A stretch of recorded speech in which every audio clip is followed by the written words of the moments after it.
And welcome everyone. और मेरे प्यारे भाइयों और बहनों, क्या हाल चाल है तुम सबके। जेई मेन का पेपर जैसे जैसे पास आ रहा है, दिल की धड़कन भी बढ़ती जा रही होगी और बढ़नी भी चाहिए, क्योंकि इतना इम्पॉर्टेंट एग्ज़ाम है जेई मेंस और उसके बाद जेई एडवांस। याद रखना, अपना टारगेट जो है हमेशा से वो जेई एडवांस रखना है, जेई मेंस बिल्कुल नहीं रखना है।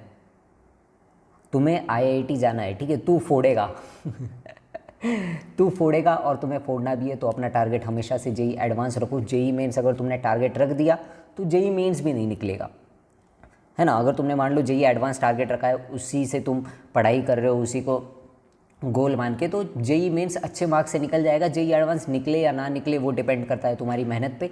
बट अगर पहले से ही तुमने अपना ये टारगेट बना लिया है कि नहीं भाई मैं तो सिर्फ जेई मेंस करूँगा, जेई एडवांस मेरे बस की बात नहीं है, जेई मेंस ही कर लेंगे सिर्फ, तो जेई मेंस भी अच्छे से नहीं होगा। ये मैं तुम्हें लिख के दे देता हूँ, ठीक है, ये मैं तुम्हें लिख के दे देता हूँ कि जिसका टारगेट सिर्फ और सिर्फ जेई मेंस है उसका जेई मेंस भी अच्छे से नहीं होगा। तो अपना टारगेट जेई एडवांस रखो, उसी से पढ़ाई करते चलो बस।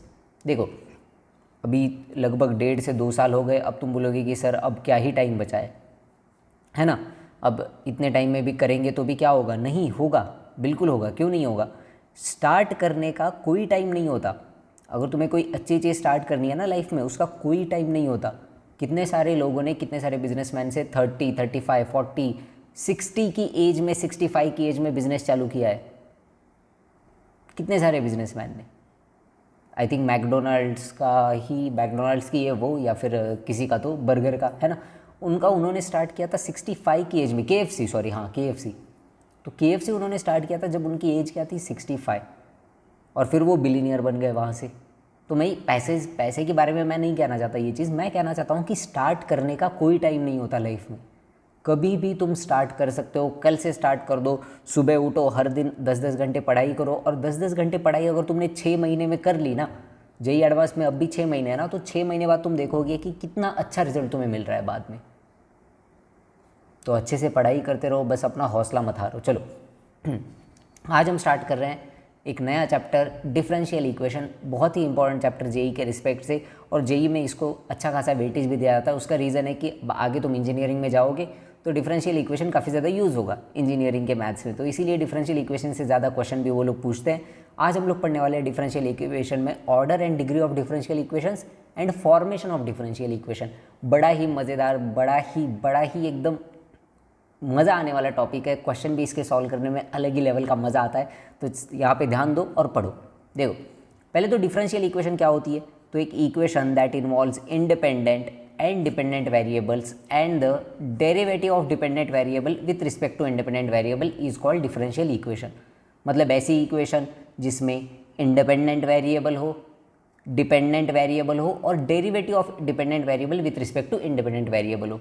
मतलब जिसमें एक्स वाई और d y by d x हो, है ना, एक सीधी सादी डेफिनेशन, जिसमें एक्स वाई और d y by d x हो, ऐसी इक्वेशन को हम कहते हैं डिफरेंशियल इक्वेशन। जैसे देखो d y equal to sine x d x, y equal to x d y by d x plus e. और इसमें नॉन वेरिएबल्स भी हो सकते हैं, नॉन वेरिएबल्स। ये इंपॉर्टेंट चीज़ ध्यान रखना कि डिफरेंशियल इक्वेशन में नॉन वेरिएबल्स हो सकते हैं, नॉन वेरिएबल्स नहीं हो सकते। तो ऐसी इक्वेशन जिसमें डिपेंडेंट वेरिएबल हो, इंडिपेंडेंट वेरिएबल हो और डेरिवेटिव्स हो एंड नॉन वेरिएबल्स हो, ऐसी इक्वेशन को हम कहते हैं डिफरेंशियल इक्वेशन। अब डिफरेंशियल इक्वेशन के दो टाइप्स होते हैं, एक तो ऑर्डिनरी डिफरेंशियल इक्वेशन और एक partial differential equation. Ordinary differential equation मतलब जिसमें सिर्फ दो वेरिएबल है, एक डिपेंडेंट वेरिएबल, एक इंडिपेंडेंट वेरिएबल। जैसे देखो d square y by d x square plus 3 d y by d x plus 2 y equal to 0, दो ही वेरिएबल्स है ना इसमें, एक्स और वाई, और उनके डेरिवेटिव्स है। और पार्शियल डिफरेंशियल इक्वेशन क्या होती है, जिसमें दो से ज़्यादा वेरिएबल्स हो, डो वाई बाई डो एक्स प्लस डो एक्स बाई डो वाई प्लस डो वाई बाई डो z. So these equations are called partial differentiation equation.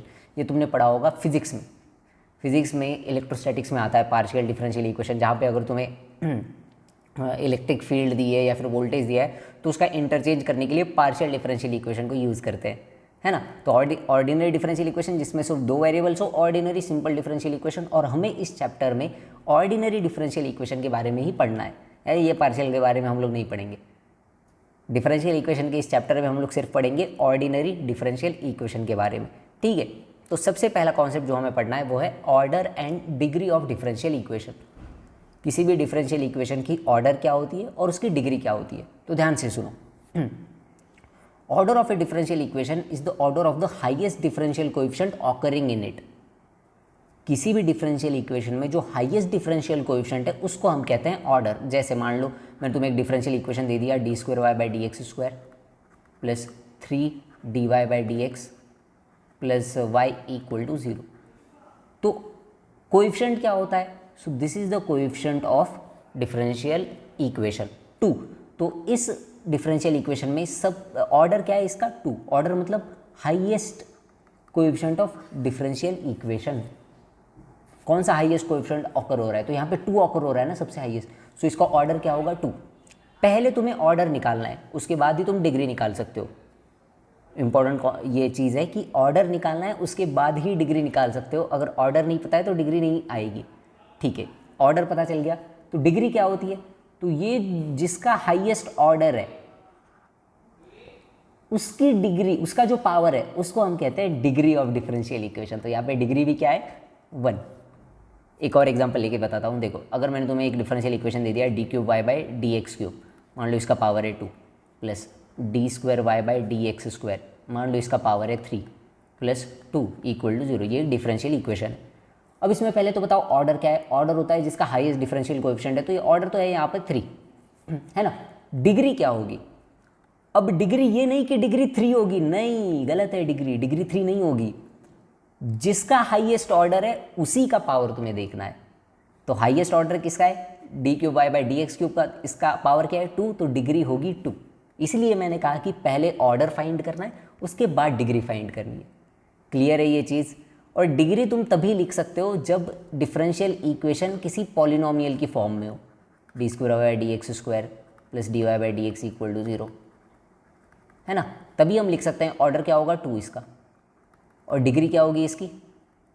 Degree 1 होगी, क्योंकि पावर क्या है? पावर इसका 1 है ना, तो डिग्री क्या होगी? 1। अगर मान लो मैंने तुमसे इसका ऑर्डर और डिग्री पूछ लिया, e⁻d²y/dx² = y, इसका मुझे ऑर्डर और डिग्री बताओ, तो ऑर्डर तो 2 होगा। इस इक्वेशन में जो हाईएस्ट डिफरेंशियल कोएफिशिएंट आ रहा है वो क्या है? 2। अगर मैंने तुमसे इसकी डिग्री पूछ ली, तो देखो इसको मैं पॉलिनोमियल की फॉर्म में नहीं लिख सकता, है ना। इसको मैं पॉलिनोमियल की फॉर्म में नहीं लिख सकता, ऐसे मैं इसको नहीं लिख सकता। तो यहाँ पे डिग्री नॉट डिफाइंड होगी। Degree is not defined. आ रहा है समझ में? तो डिग्री हम तभी बता सकते हैं जब हम उस डिफरेंशियल इक्वेशन को एक पॉलिनोमियल की फॉर्म की तरह लिख सकते हैं। एग्जाम्पल देखो, मैंने एक एग्जाम्पल लिया है यहाँ पे। जैसे ये इक्वेशन, ये कोई इक्वेशन है, तो यहाँ पे डिग्री क्या होगी बताओ इसकी? पहले ऑर्डर बताओ। ऑर्डर क्या होगा? तो ऑर्डर वो होगा जो हाईएस्ट डिफरेंशियल कोएफिशिएंट है, तो m है ना हाईएस्ट, तो ऑर्डर होगा m। और डिग्री हाईएस्ट डिफरेंशियल कोएफिशिएंट की पावर, तो डिग्री क्या होगी? p। क्लियर है? ऑर्डर एंड डिग्री कैसे फाइंड करना है पता चल गया। चलो क्वेश्चन करते हैं इसके ऊपर। सॉल्व करो इस क्वेश्चन को। बताओ इस क्वेश्चन में ऑर्डर एंड डिग्री क्या होगा इस डिफरेंशियल इक्वेशन का। तो पहले तो हमें इसका जो 1/4 पावर है ना, इसको हटाना पड़ेगा, क्योंकि हमें इसे पॉलिनोमियल की फॉर्म में कन्वर्ट करना है ना। तो पॉलिनोमियल की फॉर्म में अगर कन्वर्ट करना है तो सबका पावर क्या चाहिए? इंटीजर चाहिए ना। तो मैं अगर इसको कन्वर्ट करूँगा थोड़ा सा, तो ये हो जाएगा d²y/dx²। मैं दोनों तरफ पावर 4 कर रहा हूँ, तो 2 ^ 4 = y + dy/dx whole to the power 6, है ना। आ गया ना अभी ये पॉलिनोमियल की तरह। तो अब बताओ ऑर्डर और डिग्री क्या होगी। तो ऑर्डर तो है 2, देख रहे हो, ऑर्डर है 2। और डिग्री क्या होगी? जिसका हाईएस्ट ऑर्डर है उसी का power. Degree is equal to 4 not 6, है ना। कुछ लोग बोलेंगे डिग्री 6, नहीं गलत है, डिग्री 4। चलो नेक्स्ट क्वेश्चन करते हैं। चलो इस क्वेश्चन का बताओ आंसर क्या होगा। तो पहले इसे लिख दो एक पॉलिनोमियल इक्वेशन की तरह। पावर -1, -2, 1/3, 1/4, ऐसी कोई पावर नहीं होनी चाहिए, फ्रैक्शन या फिर नेगेटिव पावर। चलो लिख दो। तो इजी सा है, इसको मैं क्रॉस मल्टीप्लाई करूँगा इधर, तो ये हो जाएगा, देखो dy/dx × dy/dx का होल स्क्वायर, है ना। अब कुछ लोग यहाँ पे ये ना बोल दे d²y/dx², sir dy/dx × dy/dx d²y/dx², है ना। तो d²y/dx² जो होता है वो होता है d ऑफ dy/dx, और इसको तुम एक और बार ले रहे हो, है ना, d/dx। और अगर तुम 2 बार ऐसे मल्टीप्लाई कर रहे हो तो dy/dx का होल स्क्वायर, इसका मीनिंग होता है dy/dx × dy/dx। क्लियर है? कंफ्यूज मत हो जाना कहीं पे। पता चला कि इसको लिख दिया d square y by d x square. तो मैंने क्रॉस मल्टीप्लाई कराया तो d y by d x का whole square plus y d y by d x equal to आएगा 1, है ना। तो ये कुछ अलग कॉन्सेप्ट है अपना, तो इसको बाजू में रख लेते हैं। अब इसमें बताओ ऑर्डर और डिग्री क्या है। तो ऑर्डर तो है 1, है ना, हाईएस्ट डिफरेंशियल कोएफिशिएंट क्या है 1, और डिग्री क्या होगी उसी का पावर, तो degree is equal to 2, order 1 degree 2। Next question करते हैं, करो इस क्वेश्चन को, बताओ इसका आंसर क्या होगा। तो यहाँ पे हमें डायरेक्टली पता चल रहा है कि इसको हम पॉलिनोमियल के फॉर्म में नहीं लिख सकते। ये d cube y by d x cube नीचे नहीं आ सकता, मतलब पावर में ही रह सकता है वो। तो ऑर्डर हम लोग लिख सकते हैं यहाँ पे, ऑर्डर क्या होगा 3, but degree is not defined, degree is not defined, ठीक है। चलो नेक्स्ट क्वेश्चन करते हैं, ट्राई करो इस क्वेश्चन को। Sine inverse d y by d x equal to x plus y, इस क्वेश्चन में ऑर्डर और डिग्री क्या होंगे बताओ।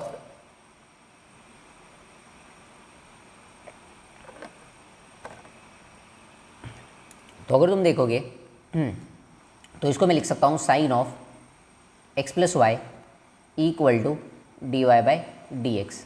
अब डिफाइन कर सकते हैं ना ऑर्डर और डिग्री, तो ऑर्डर होगा इसका 1 और डिग्री क्या होगा 1, ऑर्डर 1 डिग्री 1। चलो नेक्स्ट क्वेश्चन करते हैं, इसमें बताओ ऑर्डर और डिग्री क्या होगा। ln of d y by d x equal to a x plus b y क्या होगा।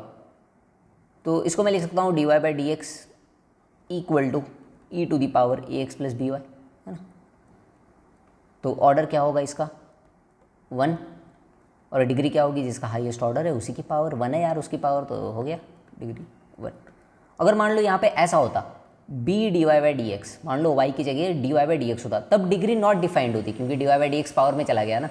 बट क्योंकि पावर में a x plus b y है, इसलिए डिग्री भी डिफाइंड है, डिग्री इक्वल टू 1। क्लियर है। चलो नेक्स्ट कॉन्सेप्ट पे चलते हैं अब। तो चलिए अब पढ़ते हैं फॉर्मेशन ऑफ डिफरेंशियल इक्वेशंस। आज के लेक्चर का ये लास्ट कॉन्सेप्ट है। तो आप देख रहे होंगे कि हर एक लेक्चर मेरा होता है लगभग 40 मिनट का, बट यार 40 मिनट में ही मैं वो सभी कॉन्सेप्ट कवर कर लेता हूँ जितने कुछ टीचर्स 1 घंटे में 1.5 घंटे में करते हैं। वो ऐसा कॉन्सेप्ट को खींचते रहते हैं बहुत ज़्यादा, है ना। उसके ऊपर आसानी बहुत सारे सवाल करवा लेते हैं, जिससे तुम्हारा माइंड डेवलप नहीं होता। देखो जेई एडवांस के लिए अगर तुम्हें तैयार होना है ना, तो 80% मेहनत तुम्हारी तरफ से होगी, 20% टीचर की तरफ से होगी। वो मैं ही नहीं, कोई भी टीचर हो, वो कोई भी टीचर हो, अगर तुम्हें एडवांस की तैयारी करनी है तो 80% ऑफ दी हार्ड वर्क तुम्हें करना है। तुम्हें खुद से पढ़ना है, तुम्हें खुद से क्वेश्चंस ट्राई करने हैं। जो क्वेश्चंस हार्ड है उन क्वेश्चन पे ज़्यादा टाइम देना है, समझना है, करना है खुद से। खुद का जो थिंकिंग एबिलिटी है वो बढ़ाना है। This is most important thing. ये नहीं कि स्पून फीड करके 100 क्वेश्चन बस मैं ही करवा रहा हूँ तुमसे। हाँ चलो ये क्वेश्चन कर दो, अच्छा नहीं आया चलो देख लो मैं कर लेता हूँ, अच्छा ये कर दो, नहीं आया चलो देख लो मैं करवा लेता हूँ। This is not going to work. JEE advance में तुम तभी स्कोर कर पाओगे जब तुमने खुद से बहुत ज़्यादा प्रैक्टिस कर ली है। और भाई जो जनरल क्वेश्चन होते हैं वो तो मैं करवा ही लेता हूँ क्लास में, एडवांस लेवल तक करवाता हूँ। बाकी तुम्हारा काम क्या है कि घर जाके जो जितने मैंने क्वेश्चन करवाए हैं उससे 3 to 4 टाइम्स क्वेश्चन खुद करना, ये तुम्हारा काम है घर जाके। आया समझ में। चलो पढ़ते हैं फॉर्मेशन ऑफ डिफरेंशियल इक्वेशन। ये कॉन्सेप्ट मैं तुम्हें क्वेश्चन से ही समझाऊंगा। मैं पहले कुछ क्वेश्चन करवाता हूँ तुमसे, 1-2 क्वेश्चन करवाता हूँ, फिर उसके बाद आगे के क्वेश्चन तुम लोग कर लो। देखो पहला क्वेश्चन है ये, form the differential equation of family of lines concurrent eight the origin. हमें डिफरेंशियल इक्वेशन बनाना है किसका, फैमिली ऑफ लाइन्स का, जो कि क्या हो, कॉन्करेंट एट द ओरिजिन हो। कॉन्करेंट एट द ओरिजिन मतलब ओरिजिन से पास करती हो, मतलब ओरिजिन से पास होने वाली सभी लाइन्स का मुझे डिफरेंशियल इक्वेशन फॉर्म करना है। तो ये लाइन्स होती है ना ओरिजिन से पास करने वाली, है ना, सभी लाइन्स ओरिजिन से पास करने वाली, डाउन डाउन टेढ़ाऊं, तो ये सभी लाइन्स है। तुम्हें सबसे पहले देखना है कि क्या इनका कोई जनरल इक्वेशन मैं लिख सकता हूँ। सबसे पहले तुम्हें लिखना है जनरल इक्वेशन। तो हमें पता है कि ओरिजिन से पास होने वाली कोई भी लाइन का जनरल इक्वेशन क्या होता है, y इक्वल टू mx, है ना, ये होता है जनरल इक्वेशन। अब यहाँ पे m जो है वो अननोन वेरिएबल है, और मैंने क्या कहा था, डिफरेंशियल इक्वेशन में अननोन वेरिएबल्स नहीं होते। तो मैं क्या करूँगा, इसको पहले तो डिफरेंशिएट कर लेता हूँ मैं, है ना, इसको पहले मैं डिफरेंशिएट कर लेता हूँ। तो डिफरेंशिएट करूँगा तो क्या होगा, dy by d x equal to m आएगा। तो इसको मैं रिप्लेस कर दूंगा इक्वेशन 1 में, है ना, इसको मैं पुट कर दूंगा इक्वेशन 1 में। तो m की इस वैल्यू को अगर मैंने इक्वेशन में पुट कर दिया, so y equal to dy by d x into x, this is the your final answer. ये होगा डिफरेंशियल इक्वेशन। ऑर्डर क्या है इस डिफरेंशियल इक्वेशन का? ऑर्डर और डिग्री बता सकते हो। तो ऑर्डर है इसका 1 और डिग्री भी क्या है? डिग्री भी है 1। आ गया समझ में? तो काफ़ी आसान है, तुम्हें जनरल इक्वेशन लिखना है और उस जनरल इक्वेशन में जो अननोन वेरिएबल्स है उन्हें एलिमिनेट करना है। एलिमिनेट करने के लिए क्या मेथड यूज़ करोगे? एलिमिनेट करने के लिए उसको डिफरेंशिएट कर दोगे और फिर अननोन वेरिएबल को पुट कर दोगे। इस इक्वेशन को y ऐसे भी लिख सकते हो, x d y minus y d x equal to 0, है ना। ऐसे भी इस इक्वेशन को लिखा जा सकता है, कोई नहीं, ये भी सही आंसर है। चलो नेक्स्ट क्वेश्चन करते हैं। ये क्वेश्चन ट्राई करो अब तुम लोग खुद से करो ये try. Form the differential equation of all concurrent circle eight the origin. तब तक मैं डायग्राम ड्रॉ कर लेता हूँ, तुम खुद से क्वेश्चन ट्राई करो। दीवाना हुआ मस्ताना हुआ, तेरी चाहत में कितना फसाना हुआ, तेरे आने का तेरे जाने का मंजर, कहानी सुनो, मुझे प्यार हुआ था, इकरार हुआ था। चलो देखो, हमें डिफरेंशियल इक्वेशन फॉर्म करनी है सभी कॉन्सेंट्रिक सर्कल की एट द ओरिजिन। तो इन सर्कल का इक्वेशन क्या होगा? डिफरेंशियल इक्वेशन चैप्टर के लिए ना तुम्हें सभी चैप्टर्स आने चाहिए। कोऑर्डिनेट ज्योमेट्री तो पूरी की पूरी आनी चाहिए, क्योंकि अगर तुम्हें डिफरेंशियल इक्वेशन फॉर्म करना है तो इन सभी कर्व्स के तुम्हें इक्वेशन पता होनी चाहिए। साथ ही में तुम्हें इंटीग्रेशन आना चाहिए, डिफरेंशिएशन आना चाहिए। तो लगभग डिफरेंशियल इक्वेशन के लिए तुम्हें पूरा कैलकुलस और पूरा कोऑर्डिनेट ज्योमेट्री आना चाहिए, तभी तुम कह सकते हो कि yes I am perfect in differential equation, वरना तुम नहीं कह सकते। चलो, तो डिफरेंशियल इक्वेशन अगर फॉर्म करना है तो मैं लिख सकता हूँ इसकी equation x square plus y square equal to, मान लो कुछ रेडियस है आर स्क्वायर, है ना, x square plus y square equal to r square. तो इसको डिफरेंशिएट कर दो यार। मैं इसको इक्वेशन नंबर 1 लिख लेता हूँ, अगर बाद में सब्स्टिट्यूट करना पड़े तो। यहाँ पे अगर मैं इसको डिफरेंशिएट करूँगा तो 2x plus 2y into d y by d x equal to 0। तो सब्स्टिट्यूट करने की कोई ज़रूरत नहीं है, क्योंकि डायरेक्टली हमें डिफरेंशियल इक्वेशन मिल रही है। अगर 2 मैं कॉमन निकाल लूँगा तो मुझे क्या मिलेगा? x plus y into d y by d x equal to 0, and this is the differential equation of all the concentric circles at the origin. Order क्या है इसका? 1, डिग्री क्या है? 1। क्लियर है? चलो नेक्स्ट क्वेश्चन पे चलते हैं। ये अच्छा क्वेश्चन है, करो इस क्वेश्चन को। Form the differential equation of all circles touching the x axis at the origin and centre on the y axis. अच्छा क्वेश्चन।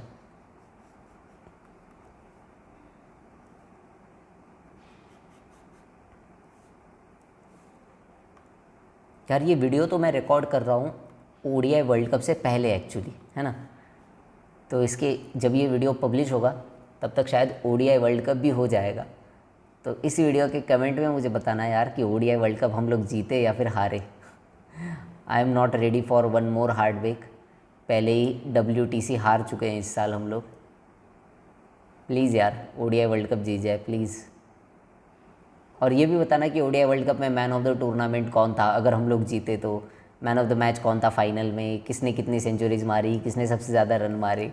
क्योंकि मैं ये वीडियो मैं बना रहा हूँ ओडीआई वर्ल्ड कप से पहले, है ना। ओडीआई वर्ल्ड कप हो जाएगा जब तक ये वीडियो पब्लिश हो जाएगा। तो ये सब चीज़ें कमेंट सेक्शन में बताना मुझे, फिर मैं चेक करूँगा। अरे यार हाँ, ये वीडियो मैंने रिकॉर्ड किया था तब। चलो, डिफरेंशियल इक्वेशन फॉर्म करें क्या इन सभी सर्कल्स की? अब हमें पता नहीं है तो मान लेते हैं कि इन सर्कल का जो है एक सेंटर है। मान लो इन सभी सर्कल का एक जनरल सेंटर मान लेते हैं 0, बीटा पे। कहाँ पे? 0, बीटा पे। तो सेंटर अगर 0, बीटा है तो रेडियस क्या होगी? रेडियस इक्वल टू बीटा होगी ना, है ना। रेडियस इक्वल टू क्या होगी? बीटा होगी। तो इन सभी सर्कल का इक्वेशन मैं क्या लिख सकता हूँ? इन सभी सर्कल का इक्वेशन मैं लिख सकता हूँ x माइनस 0 का whole square plus y minus beta का whole square equal to beta square. Clear है? इसको सॉल्व करो further. So x square plus y square plus beta square minus 2y beta equal to beta square, है ना। तो अगर मैं इसको फर्दर सॉल्व करूँगा तो बीटा स्क्वायर से बीटा स्क्वायर कैंसिल हो जाएगा मुझे मिलेगा x square plus y square minus 2y beta equal to 0। उसको मैं मान लेता हूँ इक्वेशन नंबर 1, क्योंकि हमें इसमें से बीटा को एलिमिनेट करना पड़ेगा। अब एलिमिनेट कैसे करेंगे, इसको डिफ्रेंशिएट कर दो विथ रिस्पेक्ट टू एक्स, तो मुझे मिलेगा 2x plus 2y into d y by d x minus 2 beta into d y by d x equal to 0, है ना। तो ये हो जाएगा x इक्वल टू, मैंने 2 कैंसिल कर दिया, और x इक्वल टू, अगर मैंने, है ना, इसको मैं उधर ले गया, x plus y into d y by d x equal to beta d y by d x होगा ना, तो उसमें से भी d y by d x को यहाँ पे ले आओ नीचे, तो ये आएगा इक्वल टू बीटा। क्लियर है। यहाँ से मैंने बीटा का वैल्यू फाइंड कर लिया। तो बीटा का वैल्यू कहाँ रिप्लेस करना है, इस वाली इक्वेशन में। तो इस वाली इक्वेशन में बीटा का वैल्यू पुट करो, तो तुम्हें मिलेगा x square plus y square minus 2y times of beta का वैल्यू क्या है, x plus y into d y by d x divided by d y by d x. ये है ना बीटा का value, divided by d y by d x equal to 0, है ना। Beta को हमने क्या कर दिया, एलिमिनेट कर दिया। और अब फाइंड कर लो यार, बस खत्म हो गया। X square into d y by d x plus y square into d y by d x, LCM ले रहा हूँ मैं, minus 2xy minus 2y square d y by d x equal to 0, है ना। 2xy को उधर ले आओ और यहाँ से d y by d x common ले लो। तो अगर d y by d x common लोगे तो तुम्हें ब्रैकेट में मिलेगा x square minus y square, and this is equal to 2xy, and this is your differential equation of all the circle touching the x-axis at the origin and have the center on y-axis। Clear है। चलो यार, इस question को करते हैं, और ये काफ़ी अच्छा क्वेश्चन है सच में। Form the differential equation of the family of parabolas with focus at the origin and axis of symmetry along x axis. समझ में आ रहा है क्वेश्चन। इसलिए मैंने कहा था कि अगर तुम्हें डिफरेंशियल इक्वेशन अच्छे से करना है तो तुम्हें कोऑर्डिनेट ज्योमेट्री आना चाहिए, क्योंकि डिफरेंशियल इक्वेशन फॉर्म करने में कोऑर्डिनेट ज्योमेट्री का यूज़ होता है। तुम्हें इंटीग्रेशन और डिफरेंशिएशन भी आना चाहिए, क्योंकि जब हम सॉल्व करेंगे डिफरेंशियल इक्वेशन को, यहाँ पे हम लोग क्या कर रहे हैं, जनरल इक्वेशन से डिफरेंशियल इक्वेशन फॉर्म कर रहे हैं, वहाँ पे डिफरेंशियल इक्वेशन से रिवर्स करेंगे, जनरल इक्वेशन फाइंड करेंगे। तो वो करने के लिए तुम्हें इंटीग्रेशन और डिफरेंशिएशन बहुत अच्छे से आना चाहिए। तो अगर ये अच्छे से आता है कैलकुलस और कोऑर्डिनेट ज्योमेट्री, तभी डिफरेंशियल इक्वेशन ये चैप्टर तुम लोग कर सकते हो, वरना भाई बहुत हार्ड है। देखो, सभी फैमिली ऑफ पैराबोलास का हमें डिफरेंशियल इक्वेशन निकालना है जिनका फोकस है ओरिजिन पे और एक्सिस ऑफ सिमेट्री है अलोंग एक्स एक्सिस। तो फोकस ओरिजिन पे, axis of symmetry along x axis, so like this, they will be like this, है ना, ऐसे होंगे वो सभी। तो ये मान लेता हूँ मैं, एक पैराबोला मान लेता हूँ जनरल इक्वेशन लिखने के लिए। मान लो ये डिस्टेंस है ए, ठीक है, ये जो डिस्टेंस है यहाँ से यहाँ तक, ये इक्वल है मान लो ए के, है ना। ओह सॉरी, ये डिस्टेंस 4a के इक्वल होता है ना, मैं भी गधों की तरह बात कर रहा हूँ। तो ये डिस्टेंस मान लो इक्वल है 4a के, क्योंकि हम लोग 4a ही तो मानते हैं। नहीं यार, क्या बकचोदी है यार ये, हट बेंचो।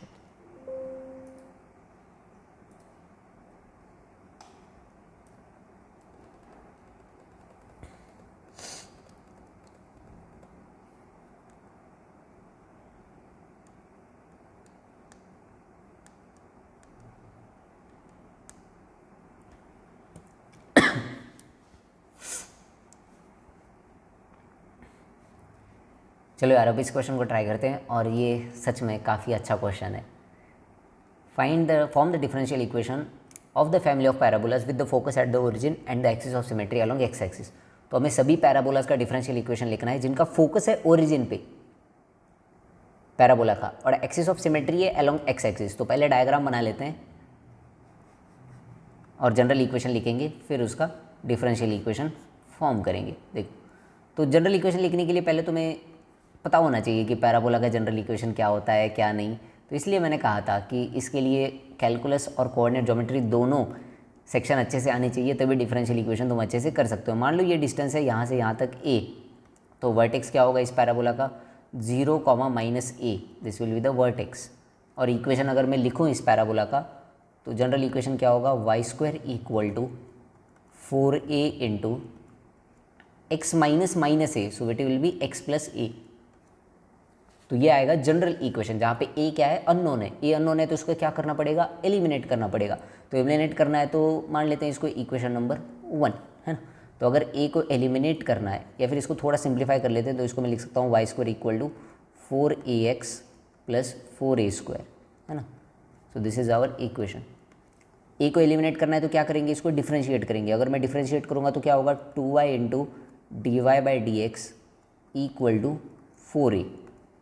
दैट इम्प्लाइज, तो यहाँ पे a का वैल्यू निकाल सकते हैं, बट 2a का निकाल लेते हैं डायरेक्टली। 2a का निकालेंगे तो यहाँ पे डायरेक्टली 2a का स्क्वायर है ना, तो हमें ईजी पड़ जाएगा। तो डायरेक्टली 2a का वैल्यू मैं लिख सकता हूँ। 2a का वैल्यू क्या होगा, y into d y by d x, और इस वैल्यू को यहाँ पे रिप्लेस कर देंगे इस इक्वेशन में, सब्स्टिट्यूट कर देंगे। सो वाई स्क्वायर इक्वल टू, तो 4a इक्वल टू क्या होगा, 2 टाइम्स ऑफ 2a। 2a का वैल्यू क्या है, y d y by d x into x, है ना, इंटू एक्स, पहले से वहाँ पे x है, प्लस 4a स्क्वायर। तो 4a स्क्वायर को 2a का स्क्वायर लिख सकता हूँ मैं, मतलब y d y by d x का होल स्क्वायर। और यहाँ से लिख लो अब general equation. So this will be y square equal to 2xy d y by d x plus y square into d y by d x का whole square. Clear है, ये होगी differential equation of all the parabolas which have the focus at origin and axis of symmetry as x axis। एक यहाँ पे noting point है, देखो एक यहाँ पे काफ़ी मज़ेदार चीज़ है। अननोन कितने थे इस इक्वेशन में, एक ही अननोन था, ए अननोन था। तो अगर तुम फाइनल डिफरेंशियल इक्वेशन देखोगे तो उसका ऑर्डर क्या है, 1 ही है उसका ऑर्डर, है ना। D y by d x, d y by d x 1 ही है, डिग्री 2 है, बट ऑर्डर क्या है, ऑर्डर तो 1 ही है ना।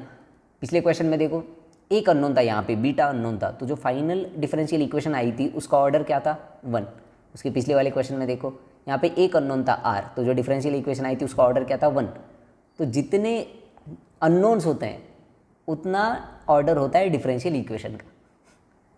क्लियर हो गया। तो कहीं पे अगर 2 अननोन होंगे तो वहाँ पे सेकेंड ऑर्डर की डिफरेंशियल इक्वेशन आएगी। चलो नेक्स्ट क्वेश्चन करते हैं, इस क्वेश्चन को ट्राई करो। और ये भी बहुत अच्छा क्वेश्चन है, ये जेई एडवांस लेवल का क्वेश्चन है। ये जेई एडवांस में ऐसे ही ट्रिकी सवाल पूछे जाते हैं तुमसे, ये जेई एडवांस लेवल का क्वेश्चन है। सोचो क्या होगा इसका आंसर।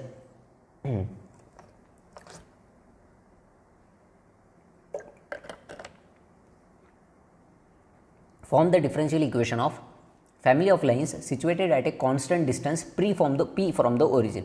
तो ऐसे सभी लाइंस का हमें इक्वेशन लिखना है जिनका डिस्टेंस हो p फ्रॉम द ओरिजिन, जिनका डिस्टेंस क्या हो, p हो फ्रॉम द ओरिजिन। तो इतना भी हार्ड नहीं है, मुझे पहले देख के हार्ड लगा था, बट ठीक है, इतना भी हार्ड नहीं है। पहले डायग्राम बना लेते हैं। तो हमें ऐसी सभी लाइंस का इक्वेशन बताना है जिनका डिस्टेंस जो है ओरिजिन से हो p, this distance is p, है ना। तो 2 तरीके से यहाँ पे इस क्वेश्चन को कर सकते हो। तो पहला तरीका क्या होगा कि मान लो ये एंगल है कुछ थीटा, और फिर इक्वेशन लिख सकते हो यहाँ पे से लाइन का इक्वेशन लिख सकते हो। पता है ना तुम्हें कि एंगल अगर थीटा है और ओरिजिन से जाने वाला परपेंडिकुलर अगर p है तो लाइन का इक्वेशन लिख सकते हैं हम लोग। दूसरा तरीका क्या है, दूसरा तरीका ये है कि ये जो लाइन है इसका जनरल इक्वेशन मान लो y equal to m x plus c, ठीक है। सॉरी रामकृष्ण हरी, रामकृष्ण हरी। तो ये जो लाइन है इसका हम लोग जनरल इक्वेशन मान लेते हैं y equal to m x plus c, और ये है ओरिजिन 0,0। तो ओरिजिन से हम लोग इस लाइन पे परपेंडिकुलर डाल रहे हैं। तो ओरिजिन से अगर किसी पॉइंट से लाइन पे परपेंडिकुलर डालते हो तो उसका लेंथ कैसे लिखते हैं मेरे प्यारे बच्चे, बताओ। तो m x minus y plus c equal to 0, ये इसका जनरल इक्वेशन, उसमें मैं ओरिजिन के कोऑर्डिनेट डाल दूंगा, तो 0 प्लस सी आएगा। तो mod c divided by root of 1 plus m square equal to आएगा पी के। मानते हो कि नहीं, है ना। ये फॉर्मूला किसका है, distance of a point from a line. तो यहाँ से मॉड सी इक्वल टू क्या होगा, मॉड सी इक्वल टू होगा p root of 1 plus m square, और c का वैल्यू क्या आएगा, plus minus p root of 1 plus m square.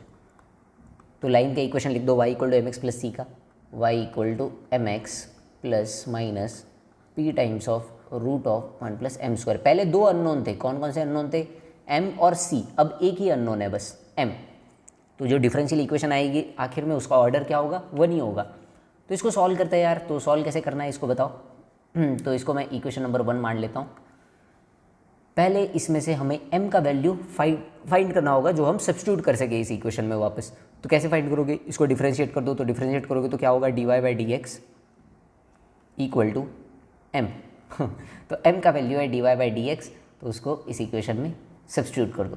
तो इक्वेशन क्या आएगी, y equal to x dy/dx plus minus p times of root of 1 plus dy/dx का whole square, है ना।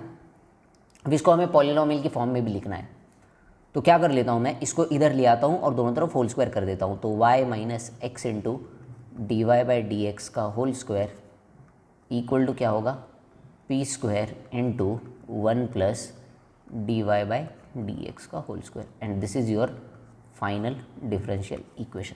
क्लियर है सभी को। तो एक ही अननोन था इसीलिए एक ही ऑर्डर की इक्वेशन आई। अब एक काम करते हैं, एक अननोन बहुत हुआ, 2 अननोन कर लेते हैं, which is our next question. Try करो इस क्वेश्चन को। Find the differential equation of all the parabolas whose axis are parallel to the x axis and have a latus rectum a. काफ़ी अच्छा क्वेश्चन है ये, ट्राई करो।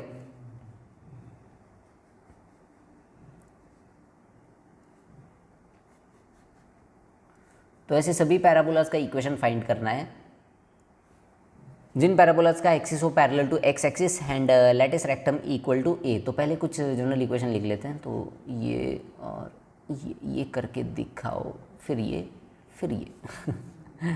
तो मैं मान लेता हूँ इस पैराबोला का फोकस है यहाँ पे और वर्टेक्स है यहाँ पे। अच्छा, लैटिस रेक्टम दिया है ना, तो लैटिस रेक्टम मतलब ये लेंथ होता है, फोकस से जो कॉर्ड जाती है और जो परपेंडिकुलर होती है उसे कहते हैं लैटिस रेक्टम। और इस लैटिस रेक्टम का लेंथ हमें क्या गिवन है, इस लैटिस रेक्टम का लेंथ हमें गिवन है a। और देखो Y square equal to 4ax होता है ना, तो उसमें हमारा जो 4a है उसका वैल्यू है इक्वल टू a। ये तो पहली बात हो गई, है ना। अब हमें ये नहीं पता है ये क्या है। तो इसका वैल्यू क्या होगा बताओ। मान लो this is at alpha comma beta, है ना। ये जो है सेंटर, ये मान लेता हूँ मैं अल्फ़ा कॉमा बीटा पे है। चलो बताओ कैसे करेंगे इस क्वेश्चन को। तो ए तो हमें गिवन है, ये लैटिस रेक्टेंगल का लेंथ ये है, ये हमें गिवन है। तो इसका इक्वेशन मैं लिख सकता हूँ पैराबोला का, Y square equal to 4ax होता है ना, तो वाई माइनस बीटा का whole square equal to 4 times of, अतः 4a का वैल्यू डायरेक्टली ए है, small a into x minus alpha, है ना। ये तो हो गया जनरल इक्वेशन। अब हमें इसमें से दोनों को एलिमिनेट करना है, अल्फ़ा को भी एलिमिनेट करना है और बीटा को भी एलिमिनेट करना है। तो तुम्हें 2 बार डिफ्रेंशिएट करना पड़ेगा, है ना। दोनों को एलिमिनेट करना है तो 2 बार डिफ्रेंशिएट करना पड़ेगा। देखो पहली बार अगर मैं डिफ्रेंशिएट करूँगा तो ये हो जाएगा 2 times of y minus beta into dy/dx, है ना, इक्वल टू a। सिर्फ a आएगा ना क्योंकि x का तो 1 हो जाएगा। तो यहाँ से तुम्हें मिला बीटा, बट बीटा अब भी है तो बीटा को एलिमिनेट करना है। तो इसको मान लो इक्वेशन 1, ये हो गया इक्वेशन 2, और फिर एक बार इसको फिर से डिफ्रेंशिएट कर दो। तो अगर मैं इसको फिर से डिफ्रेंशिएट करूँगा तो ये क्या आएगा, देखो अभी ध्यान से करना पड़ेगा। तो 2 तो बाहर लिख लो, 2 को पहले y माइनस बीटा को डिफ्रेंशिएट करते हैं तो ये आएगा dy/dx। सो ये हो जाएगा dy/dx का होल स्क्वायर प्लस अब y माइनस बीटा को वैसे ही रहने दो और dy/dx को क्या करो, डिफ्रेंशिएट कर दो। तो ये हो जाएगा d²y/dx²। यहाँ पे मैंने कौन सा रूल लगाया, मल्टीप्लिकेशन रूल, इक्वल टू आएगा 0। आ रहा है सबको समझ में, यहाँ पे मैंने कौन सा रूल लगाया है, मल्टीप्लिकेशन रूल। तो ये 2 को भी हटा दो, है ना, 2 भी हट गया, दोनों जी इक्वल टू 0 है, तो ये इक्वेशन आ गया। अब क्या करना है, 2 और 3 में से बीटा को हमें एलिमिनेट करना है। तो 2 में से बीटा का वैल्यू फाइंड कर लेते हैं, 3 में पुट कर देते हैं। तो 2 में से बीटा का वैल्यू क्या आएगा, तो ये हो जाएगा हमारे पास है 2 into y minus beta dy/dx equal to a।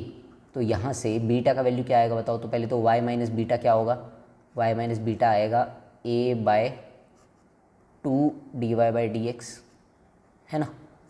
सो यहाँ से बीटा का वैल्यू क्या होगा फिर, बीटा का वैल्यू होगा y minus a by 2 times of dy by d x. थोड़ा सा टीडीएस का टास्क है, मैं जानता हूँ, फ्रॉम इक्वेशन 2, यह हमें इक्वेशन 2 में से मिला है और इसको सब्स्टिट्यूट कर देते हैं इक्वेशन 3 में बीटा का वैल्यू। तो बीटा का वैल्यू इक्वेशन 3 में डाल दो, तो नीचे 2 आ रहा है ना, तो हम 2 को रहने देते हैं यार, है ना, 2 को रहने दो, 2 को हमने जो कैंसिल किया था ना उसको रहने दो। तो यहाँ पे बीटा का वैल्यू सब्स्टिट्यूट करो फिर, 2 इंटू इन इक्वेशन 3, इक्वेशन 3 में हम लोग क्या करेंगे, बीटा का वैल्यू सब्स्टिट्यूट करेंगे। So 2 into d y by d x का whole square plus 2 into y minus, अच्छा बीटा का वैल्यू रख दो यहाँ पे, बीटा का वैल्यू क्या है, y माइनस वाई प्लस, है ना, a by 2 times of d y by d x, ये रख दिया हमने बीटा का value, into d square y by d x square equal to 0।